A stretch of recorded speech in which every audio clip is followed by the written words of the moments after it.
Assalamualaikum warahmatullahi wabarakatuh. Halo semuanya, jumpa kembali dengan saya, Kang Restu. Apa kabar kalian semua? Semoga kalian selalu sehat, baik, dan tentunya dimudahkan segala urusannya oleh Tuhan Yang Maha Esa. Amin, amin, ya rabbal alamin. Oke, seperti biasa, kali ini saya akan menceritakan sebuah kisah horor. Melanjutkan cerita yang kemarin, yaitu cerita yang berjudul Sang Pelacur yang Mati Akibat Dihakimi oleh Anak Yai. Sebelum masuk ke ceritanya, bagi kalian yang baru bergabung di channel kami, jangan lupa klik tombol subscribe-nya, klik juga lonceng notifikasinya, serta like video ini agar kalian semua tidak ketinggalan cerita-cerita menarik dan terbaru, tentunya dari channel kami. Oke, terima kasih. Dan langsung saja tanpa berlama-lama lagi, bagaimana kelanjutan kisahnya? Ini dia ceritanya. Pagi hari itu sangatlah sunyi. Terlalu sunyi hingga suara nafas dari Indana yang melemah seolah menggema di seluruh ruangan. Rasti menggenggam tangan sahabatnya yang semakin dingin. Tubuhnya menggigil, bibir membisu, tapi matanya terbuka seolah belum ingin pergi. Tapi kenyataan tak bisa ditolak. Kini Indana telah tiada. Perempuan yang dulu dipuji karena parasnya, dikutuk karena pilihannya, kini membujur kaku. Mati dalam kesakitan, dalam keterasingan, dan dalam pengkhianatan yang tak bisa ia lawan.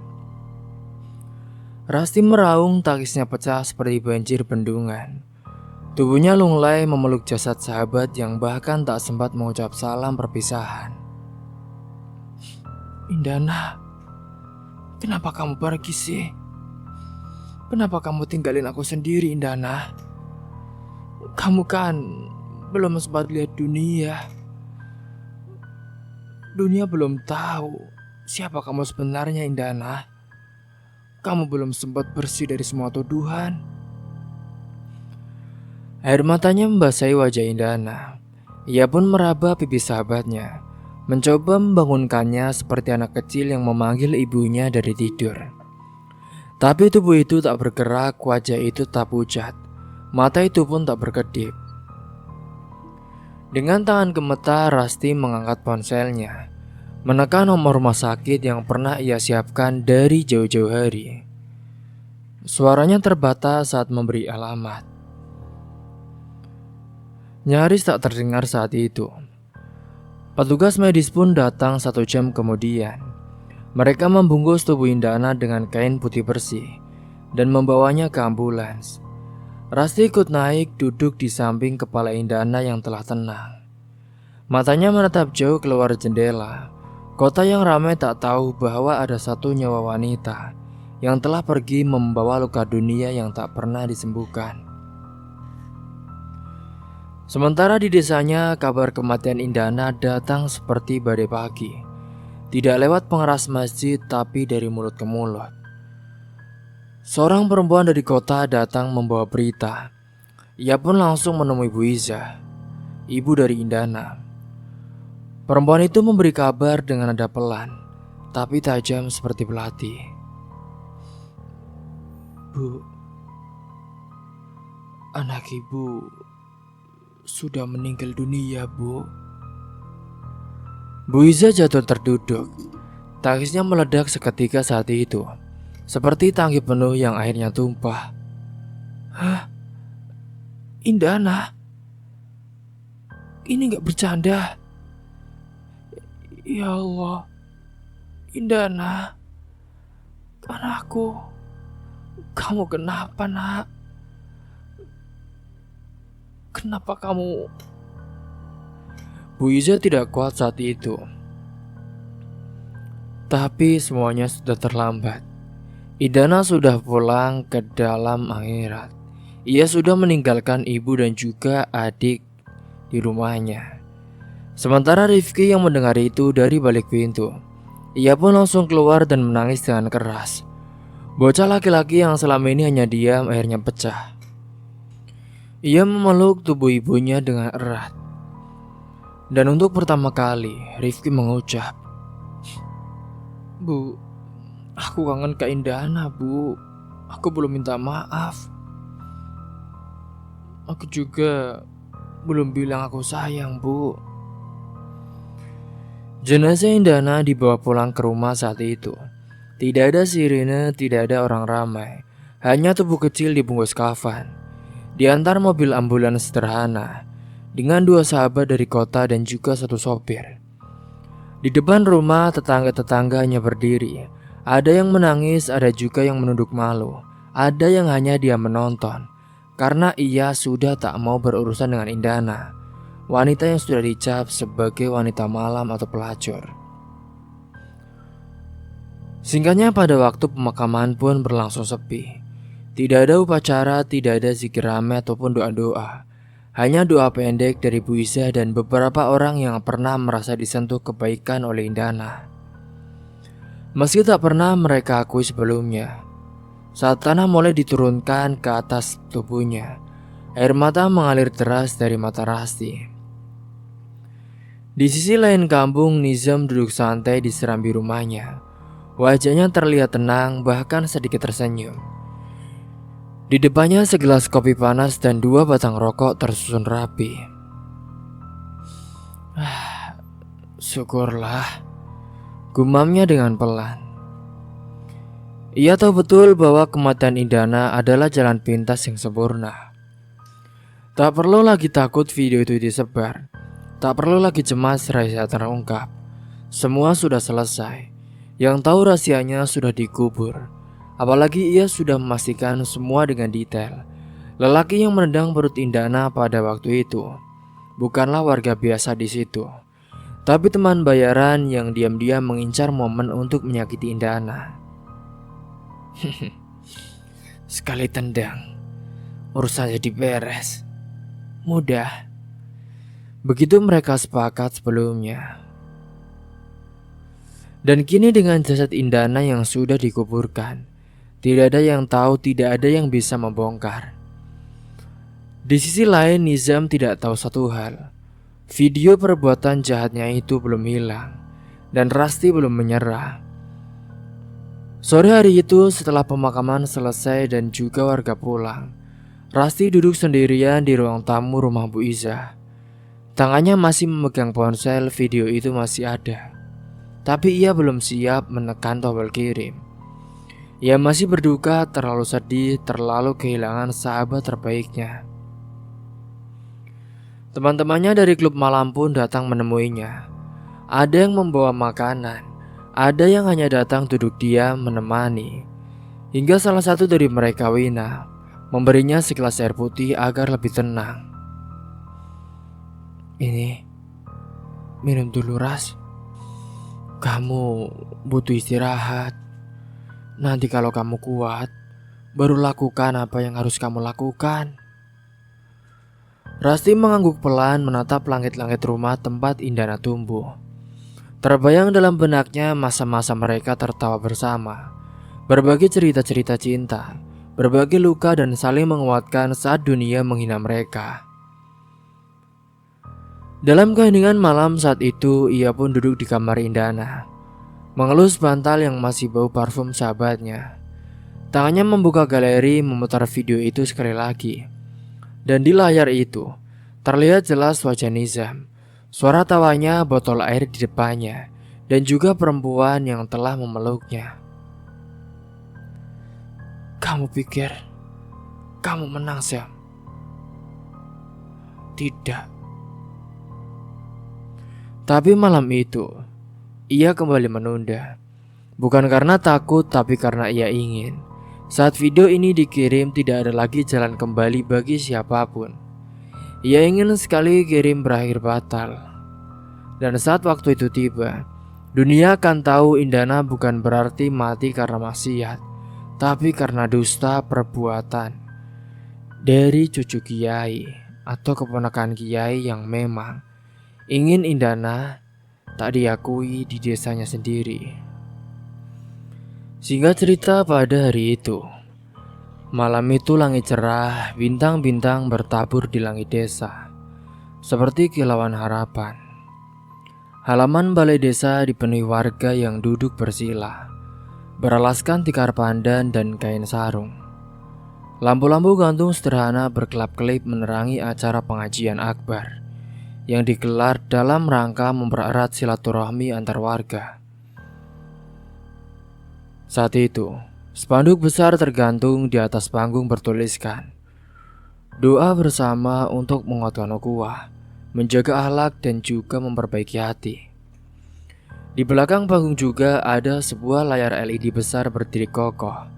Biasanya dipakai untuk menampilkan teks doa ataupun potongan ceramah ustadz yang sedang berbicara. Suasana sakral itu dipimpin langsung oleh Kiai Marsudi, tokoh besar kampung sekaligus paman dari Nizam. Dan malam itu Nizam yang diberi kehormatan naik ke panggung untuk membacakan ceramah bertema akhlak dan peran wanita dalam menjaga moral desa. Sesungguhnya, kehormatan wanita adalah mahkota umat. Jika perempuan rusak akhlaknya, segalanya, maka rusaklah generasi. Maka jauhi maksiat, jauhilah pergaulan bebas. Jangan ikuti gaya hidup kota yang penuh dosa, ucap Nizam saat itu dengan penuh wibawa. Suaranya menggema lantang seperti dai yang benar-benar suci dari noda duniawi. Warga yang mendengarkan pun mengangguk berbisik pelan, kagum. Beberapa ibu-ibu bahkan menangis haru. Ada yang memujinya juga. Masya Allah, cucunya Pak Kiai ini memang luar biasa ya Bu. Sebagian remaja mencatat di buku menyerap petua seperti anak haus meneguk air. Namun di antara kerumunan itu, di dekat operator layar LED, berdiri satu sosok perempuan yang tidak banyak dikenal oleh warga. Dia adalah Rasti, mengenakan kerudung lebar dan juga masker. Wajahnya tidak terlihat tapi matanya tajam mengamati semua yang ada di depan. Tangan kanannya tergenggam ponsel, dan di tangannya yang lain ada flash disk kecil berisi rekaman masa lalu yang bisa mengguncang masa depan seseorang. Rasti pun mendekat ke operator lalu membisikkan sesuatu sambil menunjukkan flash disk. Om, tolong sebentar lagi ya, pas saya kasih aba-aba. Nanti tayangkan ini ya Om. Soalnya ini pesan dari panitia pusat, katanya penting. Udah, jangan banyak tanya ya Om. Operator itu pun hanya mengangguk, tak sempat berpikir aneh-aneh. Tugasnya hanya memutar apa yang diperintahkan. Dan saat Nizam mulai masuk ke bagian yang paling sensitif dalam ceramahnya, Rasti pun memberi syarat. Sebagai laki-laki, kita itu harus menjaga martabat, menjaga syahwat. Jangan jadi munafik. Jangan makan dari uang haram, apalagi menyentuh perempuan di tempat maksiat. Semua itu hanya akan membawa murka dari Allah. Setelah berucap seperti itu, tiba-tiba cahaya panggung redup. Layar LED yang tadinya menampilkan potongan ayat kini berubah menjadi rekaman video. Awalnya hanya suara bising musik klub malam, lalu muncullah gambar. Seorang laki-laki duduk di sofa VIP, kemeja putih celana hitam jelas sekali, dan perempuan seksi di sampingnya memijat bahunya dengan lembut. Sementara di meja ada sebotol air keras dengan terbuka. Itu juga minuman-minuman keras seperti bir dan juga alkohol. Warga yang melihat pun terdiam saat itu. Sunyi, semua mata tertuju kepada layar LED. Lalu suara dalam video terdengar jelas. Mas Nizam, nanti jangan lupa ya, bayarannya ditransfer. Kalau istri tahu, bisa-bisa cerai loh. Video pun berhenti tepat di wajah Nizam yang tengah mengadipkan mata nakal ke kamera. Saat itu, Suasana menjadi gempar. Suara ibu-ibu menjerit, lelaki-lelaki mengumpat. Anak-anak yang menonton pun ditarik keluar oleh orang tuanya. Di atas panggung Nizam membeku. Mikrofon terjatuh dari tangannya, wajahnya pucat seperti kain kafan. Matanya liar mencari-cari siapa yang berani membuka aibnya. Pak Kiai Marsudi berdiri dari tempat duduknya. Wajahnya merah padam, tangannya gemetar, menahan marah. Ia menunduk Nizam dengan suara bergetar. Ia benar-benar sudah marah, bahkan menunjuk dan juga ingin menghantam wajahnya. Dasar biadab. Kau penghinaan bagi keluarga kita ya, Zam. Kau hina agama dengan mulutmu, tapi kau lebih bejat dari yang kau tuding. Kamu menampar martabat kami semua ya, Zam. Naudzubillah kamu, Zam. Beberapa santri senior pun langsung naik ke panggung. Menyeret Nizam turun, ia mencoba melawan, tapi tak sanggup. Warga mengelilingi mereka dengan marah. Mereka merasa tertipu, ada yang melempar sandal, ada juga yang meludahinya. Ini orang yang menghina Indana dulu. Ini yang bikin kita semua percaya dia suci. Ternyata dia busuk. Teriak seorang ibu sambil menangis. Dia yang bikin anak kita malu. Dia yang fitnah orang lain. Padahal ternyata dia sendiri yang maksiat. Sambung yang lain saat itu. Nizam diseret ke halaman belakang di sana. Beberapa pemuda kampung mengikat tangannya ke tiang kecil. Kiai Marsudi sendiri yang datang menghampiri, membawa tongkat kayu. Dulu kamu bilang, kamu jaga nama baik keluarga. Tapi sekarang, kamu jatuhkan kami di hadapan masyarakat. Maka rasakan malu yang kamu sebarkan ke kami semua ya. Plak, plak, plak. 3 kali pukulan keras mendarat di punggung Nizam. Tidak ada darah, tapi ceritanya mengoyak malam. Bukan hanya karena sakit fisik, tapi karena harga diri yang kini diludahi oleh semua orang. Rasti menonton dari kejauhan, hatinya tidak senang melihat kekerasan.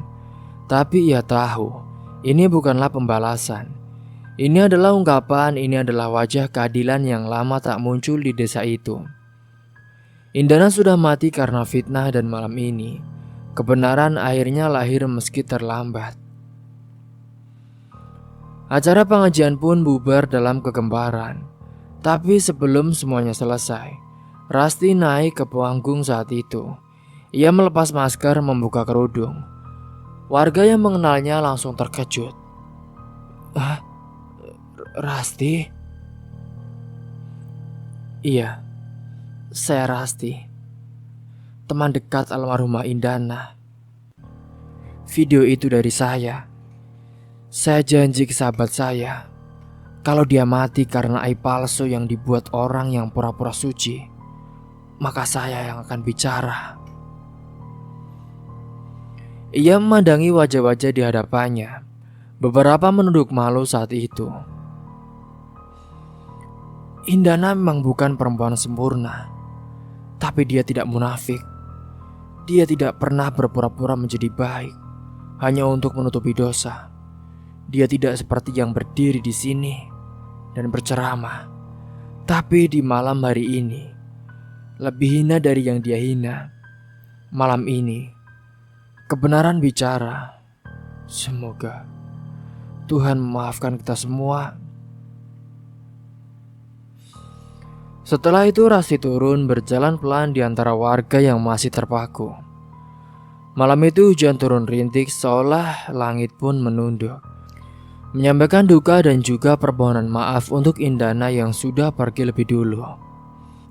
Dan di hati Rasti hanya satu doa yang ia bisikan.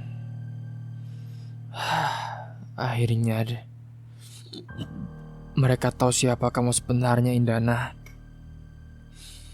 Dan siapa yang sebenarnya iblis bersorban di kampung ini. Beberapa hari setelah kejadian pengajian yang memalukan itu, nama Nizam menjadi buah bibir. Bukan hanya di desanya, tapi juga menyebar luas ke berbagai penjuru. Video ceramahnya yang terputus oleh tampilan dirinya di klub malam menyebar cepat di media sosial.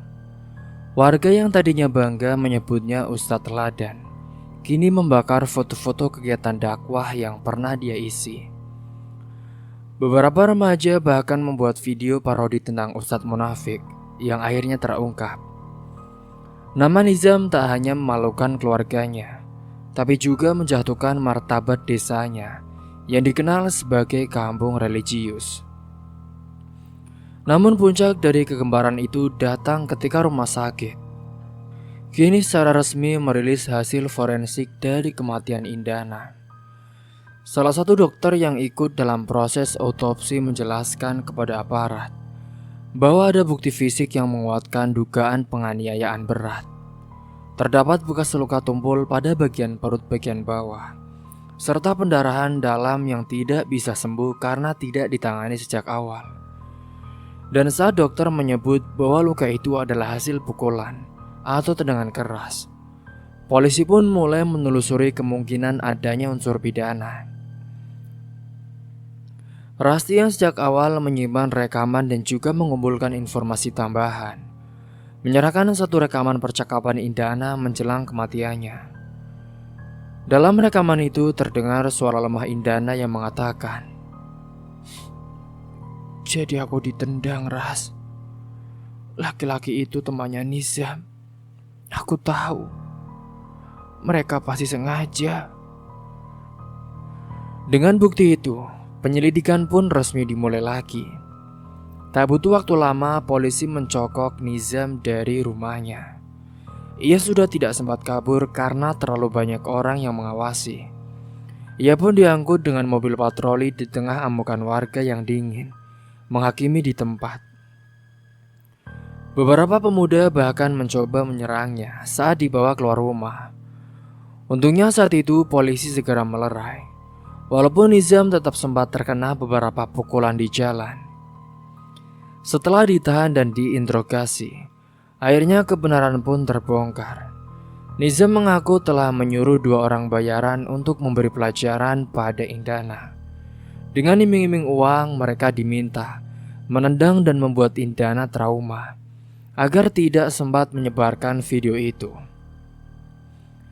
Tapi serangan itu lebih parah dari yang direncanakan, dan tak ada yang tahu bahwa akibat luka itu, Indana akan mengalami pendarahan yang akhirnya merenggut nyawanya. Warga pun murka. Mereka tidak hanya kecewa, tapi benar-benar marah. Karena Nizam tak hanya berdusta, tapi telah menjadi dalang kematian seorang perempuan yang dulu mereka hina tanpa tahu kebenarannya. Dan kini saat semuanya terbuka, hanya rasa malu dan penyesalan yang tersisa. Bu Isa, ibu Indana, hanya bisa duduk diam saat polisi datang membawa berkas dan meminta izin untuk membawa jenazah Indana ke makam untuk keperluan pembuktian tambahan. Di ruang tamu saat itu, di rumah kecilnya, ia menangis sepanjang malam, memeluk foto anaknya yang dulu ia bentak, ia maki, tapi tetap disayang sepenuh hati. Air matanya tak berhenti menetes, seolah seluruh dunia menumpahkan dosa ke pundaknya. "Maafkan ibu ya, Nak. Ibu terlambat percaya sama kamu." Sementara itu di tahanan, Nizam pun mulai menerima kenyataan pahit. Para narapidana yang mendengar kasusnya pun langsung mencibir. Beberapa bahkan merasa jijik dengan apa yang telah ia lakukan. Dalam dunia penjara, penganiaya perempuan, apalagi sampai menyebabkan kematian, dianggap sebagai sampah paling rendah. Hari-harinya di sel diisi dengan diam, tidak ada lagi ceramah, tidak ada lagi sorban. Ia hanya duduk memeluk lutut, kadang merintih menahan sakit di perut yang semakin sering kambuh. Ia mulai jarang makan, perutnya pun kini semakin menyusut. Saat itu, ia juga kadang muntah darah. Ia pernah mengeluh kesipir, tapi pemeriksaan terbatas. Hanya diberi obat warung dalam seminggu pertama. Tubuhnya mulai menyusut, wajahnya pucat. Bibir pecah-pecah, beberapa kali ia juga diajar napi lain saat tengah malam. Tidak parah tapi cukup membuatnya ketakutan. "Kamu sat palsu ya? Katanya kamu ini suka mukul perempuan, bahkan sampai mati." "Cocok nih jadi makanan kita," kata salah satu napi sambil meludahi wajahnya.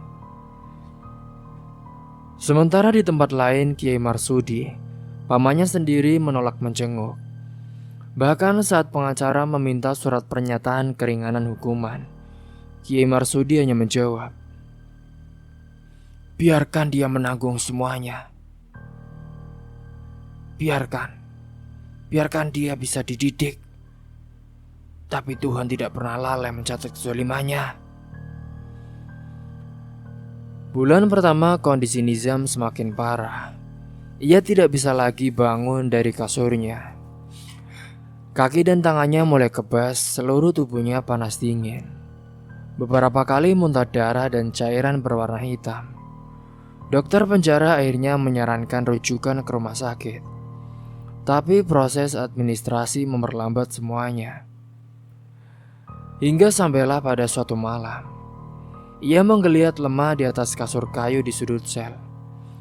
Matanya menatap kosong ke langit-langit. Suaranya berbisik, "Maafkan aku, Indana. Aku cuma takut. Aku takut orang tahu. Aku malu. Aku menyesal, Indana. Maafkan aku." Gumam Nizam saat itu. Tapi tak ada yang mendengar. Bahkan malaikat pun mungkin menutup telinganya. Hingga pada waktu subuh itu, saat sipir melakukan pemeriksaan rutin, tubuh Nizam sudah membeku, nafasnya berhenti. Tangannya terlipat di dada, tak ada jeritan, tak ada upacara.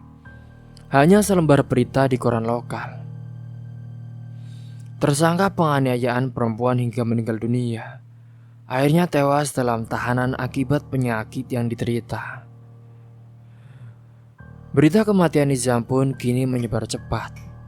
Di desa warga membaca berita itu dengan bisu. Beberapa mengangguk pelan, beberapa berkata, "Itu hukuman dari Tuhan."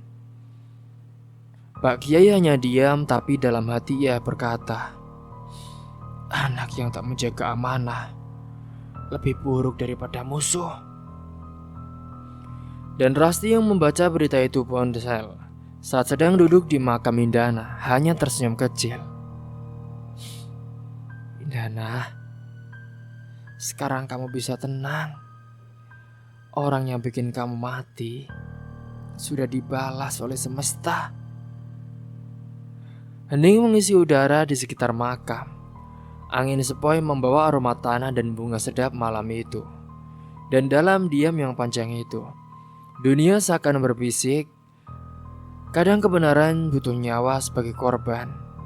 Tapi pada akhirnya, kebenaran akan menang. Dengan juga membawa jawaban yang sebenarnya kepada siapa yang salah. Pagi hari itu, cahaya matahari menyapu lembut permukaan sawah, menari di ujung-ujung dedaunan padi yang mulai menguning. Desa yang dulu riuh dengan bisik-bisik, dengan tatapan sinis dan tudingan munafik, kini berubah perlahan. Udara pagi membawa suasana baru, tenang, bersih dan penuh rasa syukur. Sudah 2 bulan sejak pemakaman Indana dan kematian Nizam di tahanan. Tapi jejak keduanya masih membekas di hati seluruh warga.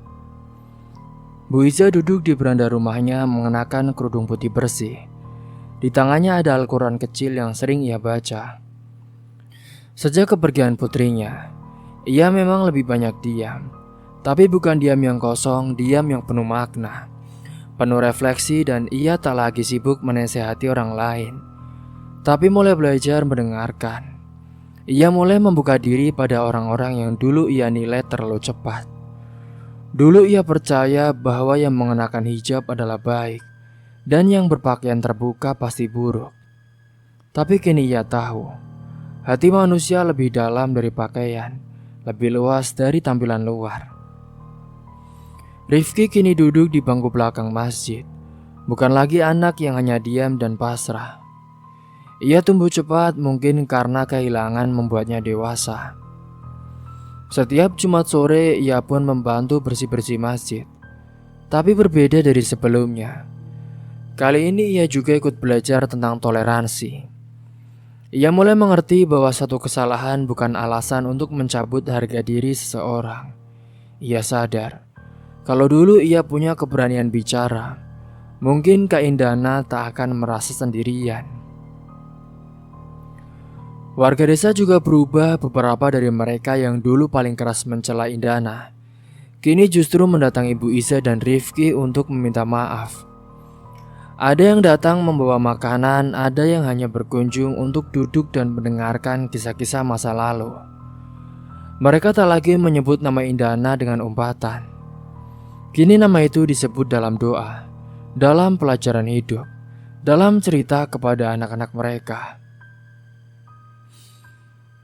Nak, kamu jangan seperti kami dulu ya.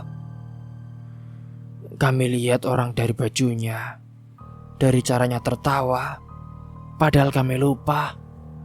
Yang lebih penting itu isi hatinya, bukan tampilan luarnya, kata seorang bapak kepada anaknya. Pengajian ibu-ibu yang dulu hanya bicara tentang dosa dan pahala, kini mulai mengangkat tema yang lebih manusiawi, tentang merangkul bukan menuding, tentang memahami bukan hanya menghakimi, tentang menjadi manusia yang peka terhadap luka orang lain, bukan hanya sibuk membersihkan diri sendiri. Rasti pun sesekali datang ke desa. Ia tak pernah tinggal menetap, tapi hatinya tertambat di sini. Siap datang, ia selalu membawa bunga segar untuk ditaruh di makam Indana. Di depan makam itu, Rasti selalu berbisik. Mungkin mereka tidak bisa mengubah apa yang sudah terjadi, tapi mereka belajar bahwa semuanya akan ada hikmahnya. Dan dari Indana lah, kini orang-orang belajar tentang rasa toleransi tanpa menghakimi orang dari luarnya. Hingga singkatnya beberapa hari kemudian, malam pun tiba dengan lembut. Angin berembus pelan, membawa aroma bunga melati dari halaman rumah Bu Iza. Ia menutup Al-Qur'annya berdiri, lalu menatap langit. Bibirnya tersenyum. Saat itu, ia seperti melihat bayangan dari Indana di atas langit. Ia tersenyum. Senyum yang sangat ramah, senyum dengan penuh arti. Nak, tenanglah di sana ya nak. Maafkan ibu. Maafkan ibu. Karena dulu terlalu buta melihat luka yang kamu tanggung sendirian. Bayangan itu hanya tersenyum, sembari melambaikan tangan, tanda bahwa ia sudah merasakan kedamaian di sana. Dan di dalam rumah itu, Rifki sudah tertidur dengan damai. Di samping tempat tidurnya, sebuah foto kecil tertempel di dinding. Foto dirinya bersama Indana, tersenyum di teras rumah sebelum semua berubah. Kini, akhirnya desa itu belajar sesuatu yang sangat penting. Bahwa manusia tidak perlu menjadi sempurna untuk diterima. Bahwa luka orang lain bukan alasan untuk membenci, tapi untuk mengerti. Dan bahwa terkadang yang paling bersinar adalah mereka yang paling sering disalahpahami. Cerita pun tamat. Semoga dari kisah ini kalian semua bisa mengambil hikmah dan pelajaran. Mungkin itu saja yang dapat saya sampaikan, kurang lebihnya mohon maaf. Apabila ada salah kata ataupun ucapan yang kurang berkenan bagi kalian semua. Terima kasih telah menyimak cerita ini sampai habis. Bagi kalian yang belum menyimak part satunya, silakan ditonton dulu agar kalian bisa nyambung dengan cerita dari tamatnya. Akhir kata, wassalamualaikum warahmatullahi wabarakatuh.